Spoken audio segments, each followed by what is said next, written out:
중국 이제 우리가 아까 이재명 대표 관련한 얘기 했습니다만, 중국의 이재명 대표하고는 그런 얘기를 하는 동안 러시아하고 같이 이 전투기하고 수송기를 우리나라 카디즈 방공 식별구역으로 보냈습니다. 이거는 이제 이 윤정부한테는 위협을 하고 이재명 대표한테는 이제 온건한 화해 제스처를 낸 거죠. 그러니까 이게 동시에 이루어진 거기 때문에 메시지가 훨씬 강력할 수 있습니다만 이와 관련된 기사를 쭉 한번 읽어보겠습니다. 뭔 내용이었는지. 네, 중국과 러시아 군용기들이 지난 6일 오전 11시 52분쯤 우리 방공 식별구역 카디즈에 진입했습니다. 오후 1시 49분쯤까지 남해와 동해 카디즈를 넘나들었는데요. 이에 대해 합동참모본부는 우리 군은 카디즈 진입 이전부터 군용기를 식별했고 공군 전투기를 투입해서 우발 상황에 대비한 전술 조치를 실시했다고 했습니다. 자, 2시간 동안 넘나들었는데 조치를 취했다고 하잖아요. 어떤 조치를 취했죠? 뭘 했죠? 그러니까 비행기가 떠가지고 네. 이제 문재인 대통령 때는 그랬죠. 500m 거리. 이게 뭐 먼 것 같지만 비행기 속도로 생각하면 바로 코앞이에요. 500m 거리까지 위협 사격을 하면서 내쫓았거든요. 네. 근데 얘네들은 뭘 했다고는 하는데 뭘 했는지는 몰라요. 지켜보기? 멀찌감치서. 위험하니까. 그래서 얘가 방공 식별구역을 넘어서 우리 영공으로 들어오잖아. 네. 조금 뒤로 또 빠지는 거죠. 위험하니까.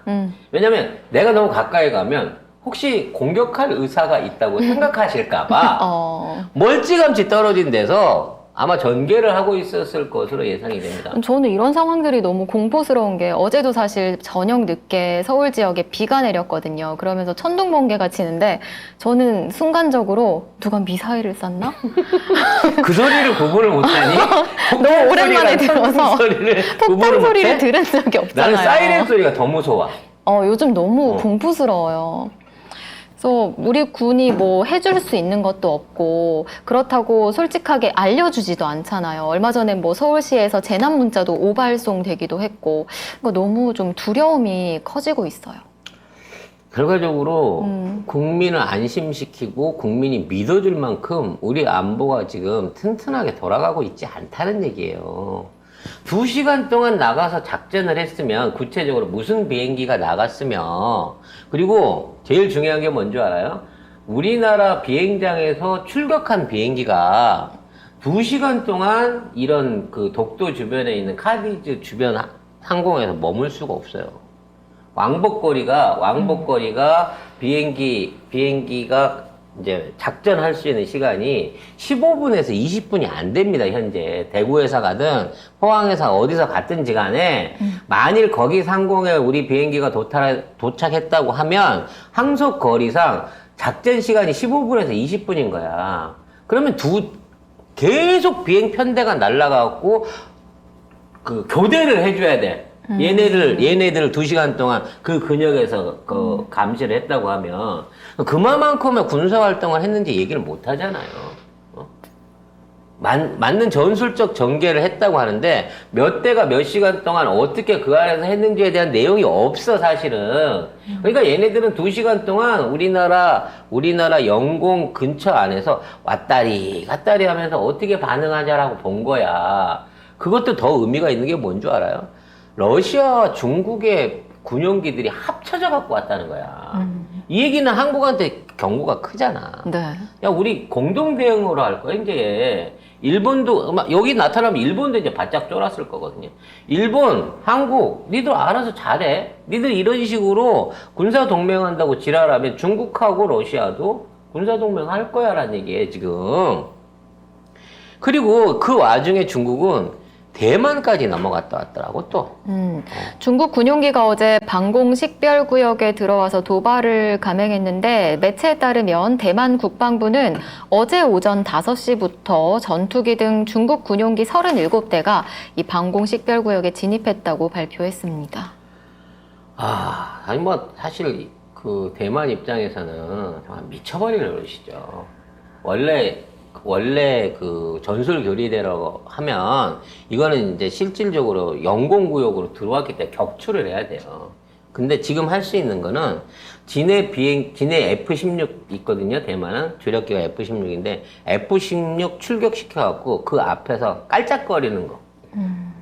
말하자면 그 앞에서 공격도 못하고 저쪽에서 공격하면 고스란히 먼저 선제적으로 쳐맞아야 되는데 그 유관거리 앞에서 그 비행만 하고 내려서 돌아오는 겁니다. 근데 중국이 계속해서 보내니까 이 비행기가 정비하고 쉴 틈이 없는 거예요.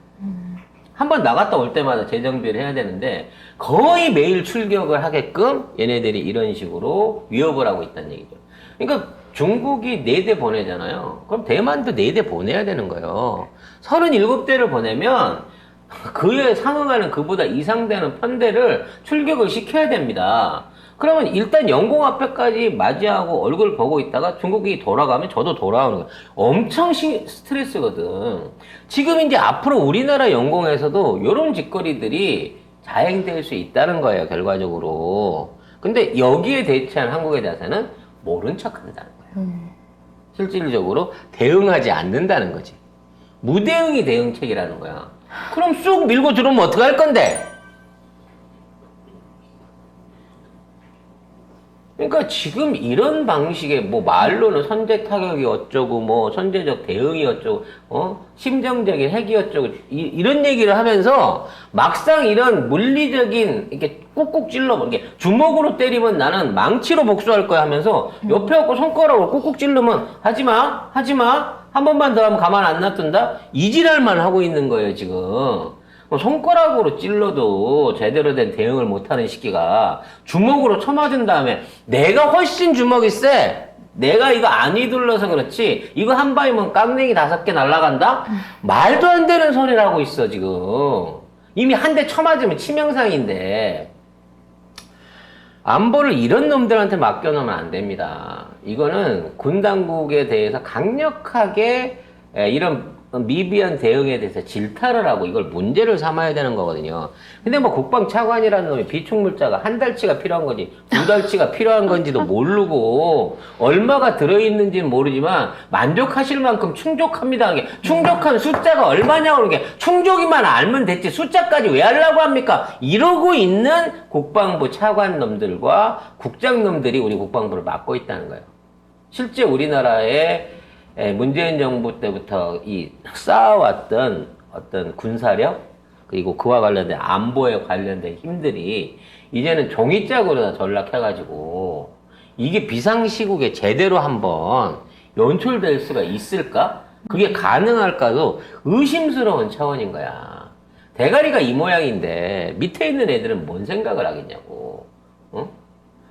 있는 포탄을 빼달라 그러고 군인을 빼갖고 도시 경비를 시키려고 그러고 진압 훈련을 하라고 하는 이런 대한민국 안에서 군인들이 무슨 제대로 된 안보를 생각하고 북한을 막을 여유가 어딨냐고 포만 놔두고 포탄을 빼가는 이런 정부한테